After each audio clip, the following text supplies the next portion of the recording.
God bless you all, my father's children, as we journey in Scripture. I thank Reverend Hager for reading earlier from Genesis chapter 37. And normally that would not have been his job. Reverend Mungo would have read that, and I solicit your prayers for her as she is under the weather today. She is normally always here, but she's not feeling well today. So y'all pray for Reverend Mungo. Reverend Hager read from Genesis chapter 37. Let me share with you a couple of these verses from the New Living Translation. Genesis chapter 37, beginning at verse 19. It says, "Here comes the dreamer. Come on, let us kill him and throw him into one of these cisterns. We can tell our father that a wild animal has eaten him, and then we'll see what becomes of his dreams." Tell your neighbor, dream, but stay woke. Dear Lord, let the words of my mouth and the meditation of my heart be acceptable before you. God, preach through me to your people. Amen. Dream, but stay woke. What is the result of a life without a dream? Our dreams are pictures that we have painted of the life that we want to live, of the goals that we want to achieve, of the victories that we hope to accomplish. If you were Barack Obama, your dream might have been to become the president of the United States. If you were LeBron James, your dream might have been to own an NBA championship ring. If you were the late, great Aretha Franklin, your dream may have been to become the queen of soul. If you were the late Arthur Ashe or Serena Williams, you probably dreamed of great success on the tennis courts. If you were Oprah Winfrey, you would probably dream of going to Charlotte and having a big to-do and being successful in the business world. These dreams began when many of us were young, and they guided the decisions and our life's choices of the future. Many social scientists suggest that it's a good idea to place pictures of your dreams in a place where they can be seen in plain view. They suggest that we have what's known as vision board parties and have vision board events. And I hope that our RAYAC, the Kingdom Builders, or the marriage ministry, or the Christian education even, that they would one day come up with a vision board event. They are tools vision boards are tools that help us to clarify exactly what our goals in life are so that we may concentrate all our energy on these specific goals. It compiles images that represent the future that we hope for ourselves. And all you need is a pair of scissors, some glue, and pictures from magazines. Any picture that does not fit on your vision board, it is discarded. In the same way, any activity or direction in life that does not fit your future should also be discarded. You need to dream, but you got to stay woke. One of the biographers of President Obama noted that at the age of 7, he lived in Indonesia for a while and was exposed to some of the most extreme poverty of the people and lack of health care. At that point, he decided that he wanted to help people see the doctor. He wanted to help people to get better. Not just for one small village in Indonesia, but for millions of people. And with that image in his mind, he set out to change conditions. To really change healthcare for millions, you really had to be a powerful person in order to do that. and he remained focused on the image that he saw as a child. So when I helped to elect him president, and I helped to make him one of the most powerful people in the world, healthcare for millions of people became one of his top priorities. The great people that we study in school, whether it was Mary McLeod Bethune or Condoleezza Rice or Thurgood Marshall or Michael Jordan, they all had dreams, and it was these dreams that propelled them. These dreams drove them. These dreams motivated them in order that they may succeed. Martin Luther King Jr., he had a dream. He had a dream for our nation. He had a dream for the world. It was a dream that began with a name change. He was born as Michael King Jr. But at the age of 5, he traveled to Germany with his father and visited the home of the great Protestant reformer Martin Luther. And when he saw from Martin Luther, he saw a vision of a world free to study God's word without the controlling hand of Catholicism, and he spent his life reforming the church. His father was so impressed with Martin Luther that he returned to America and changed his name and that of his 5-year-old son as well. The entire family pursued a dream of reforming America into a nation that recognized the fatherhood of God and the brotherhood and sisterhood of humanity. What do all these people of our history have in common? They all had dreams. And most of them ventured outside of their local community in order to feed their dreams. And all of them remained focused on their dreams all of their lives. As we celebrate the life and the legacy of Martin Luther King, it's a good idea for us to focus on the underlying motivation for all that Dr. King achieved through his life in the pursuit of the dream. He chose an education level necessary for the dream to become true. He chose a life mate that would complement him and share the dream and travel outside of his small world to get images to build upon and to focus upon. Our faith in God feeds our dream. Hebrews 11:1 tells us that faith is the substance of things hoped for and the evidence of things that we cannot see. That's the impact of the Lord's sacrifice on Calvary. He gave us hope of a better life and the hope of a better world even after this life was over. Our dreams are fed by our faith in God. Through his word, he shows us the abundant life in faith images that we should keep in front of us every day. Now, Joseph in this text is described by his brothers as the dreamer. Joseph was the favorite son of his father, Jacob. And that favorite son status often drew envy from his brothers. And his brothers became jealous of his position. Joseph's position became dangerously imperiled when he shared his dreams with his brothers. And the dreams worsened the problem because they depicted the brothers as being subordinate to him, bowing down to him and treating him as their superior, treating him as their Lord. Joseph's brothers were bothered by his dreams.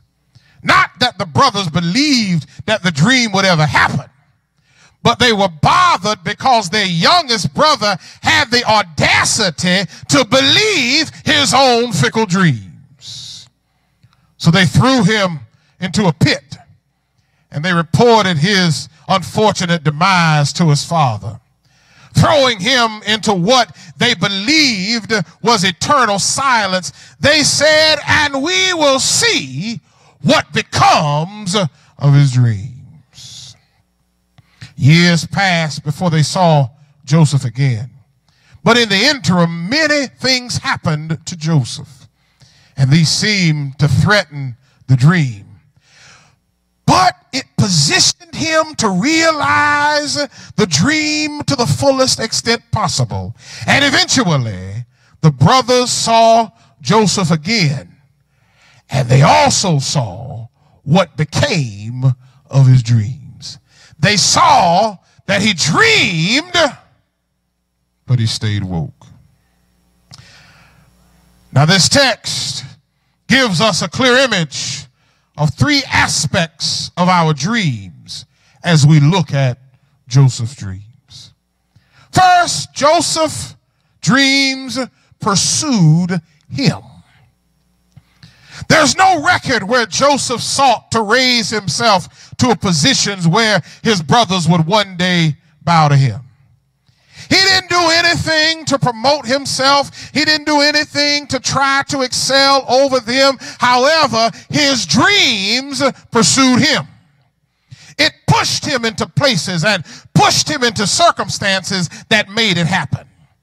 The end dream was that his brothers would one day bow to him. The dream did not tell him why, because he had become the prime minister of Egypt and had this plan of storing food for difficult times, and when he did that, it saved the nation. His dream was about saving the nation.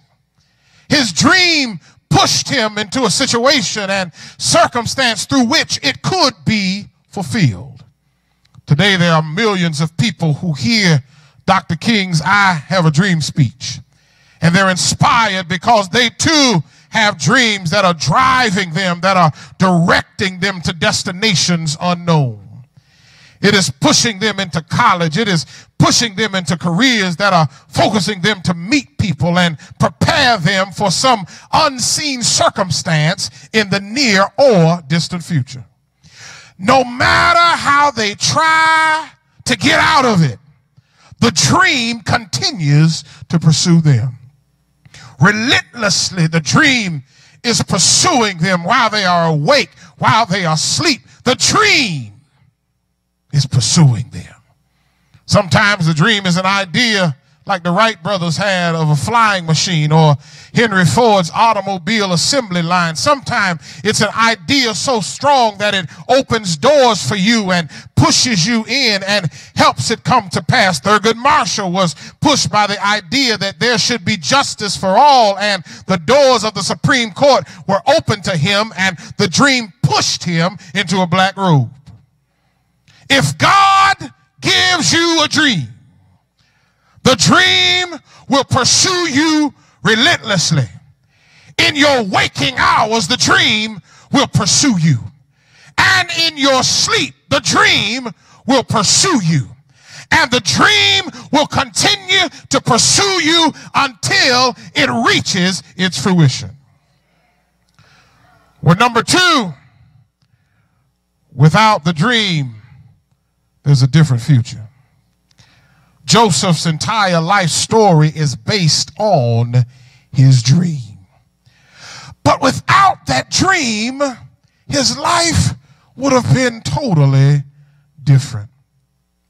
Without the dream, he would not have been sold by his brothers. He would not have been invited to live in Egypt.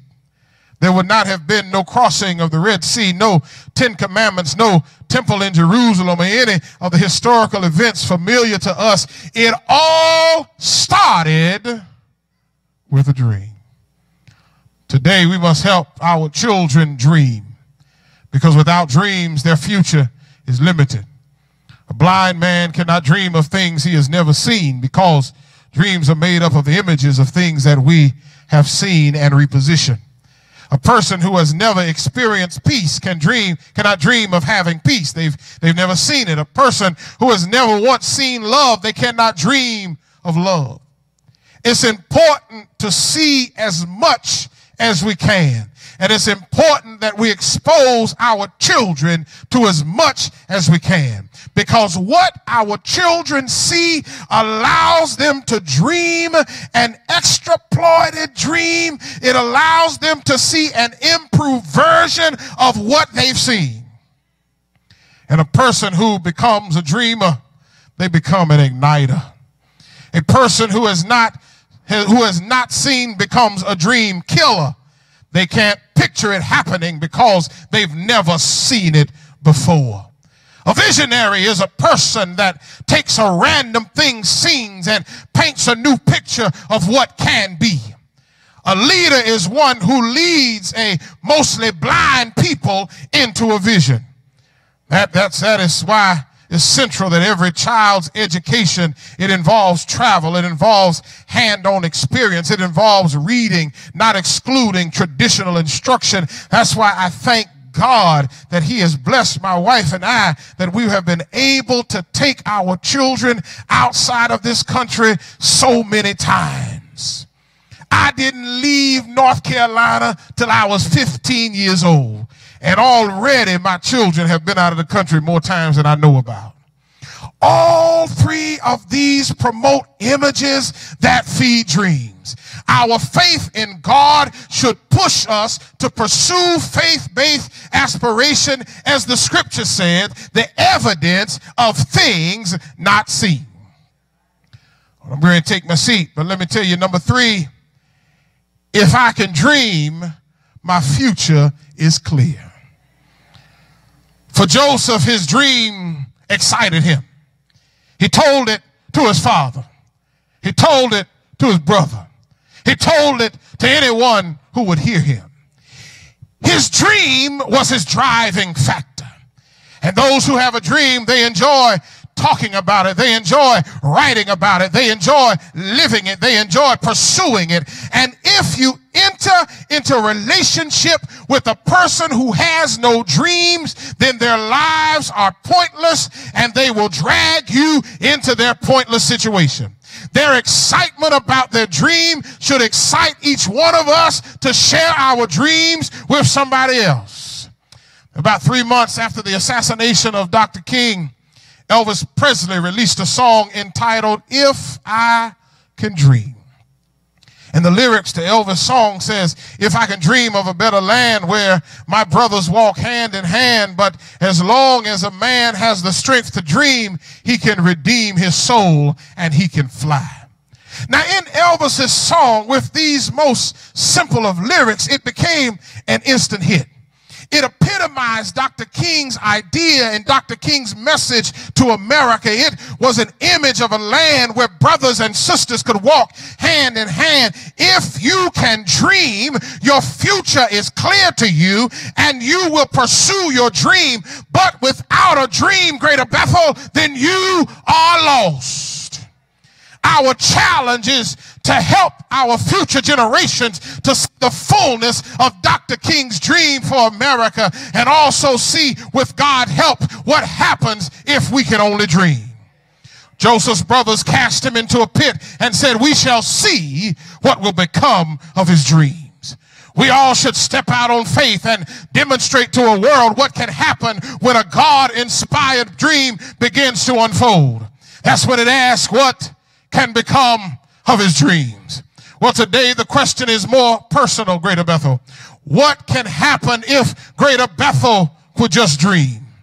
What would happen if Greater Bethel would just dream? What if Greater Bethel could dream of a world where swords would be beaten into plowshares? What if Greater Bethel would dream of a world where we will study war no more? What if Greater Bethel would dream of a world where the streets will be safe? What if Greater Bethel began to dream of a Charlotte where our children would laugh and joys would never end? What if Greater Bethel would begin to dream of where there would be no rich, where there would be no poor? What if we began to dream of a place where all of God's children, neighbor, we shall see. and show you what becomes of dreams of our foreparents.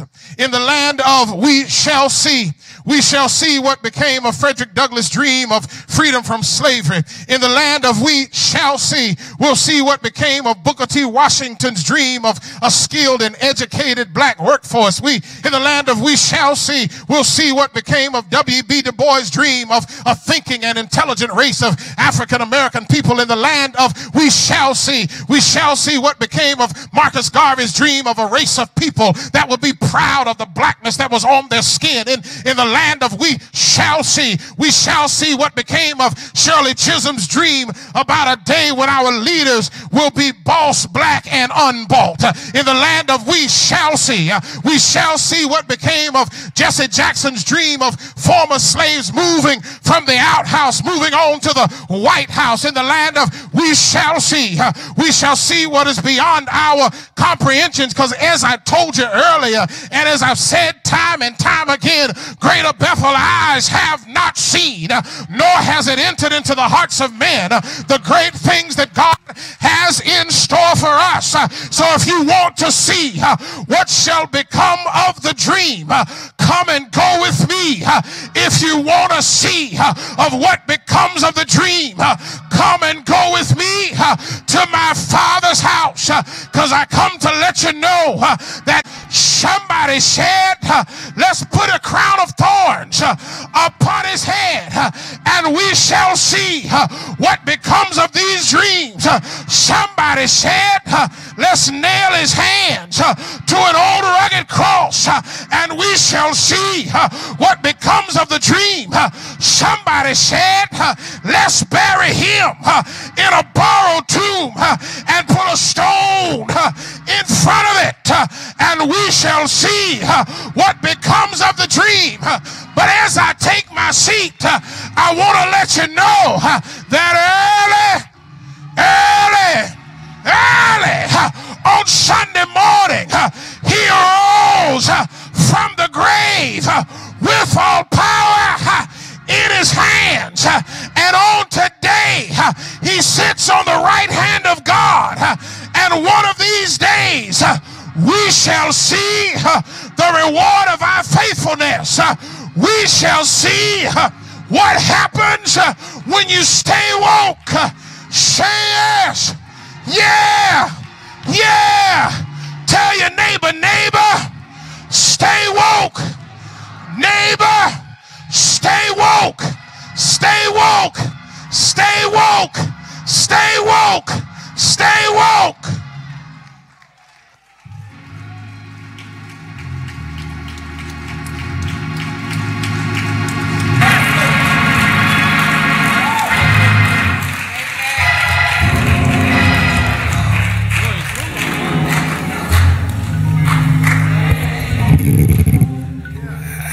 I didn't want him to finish.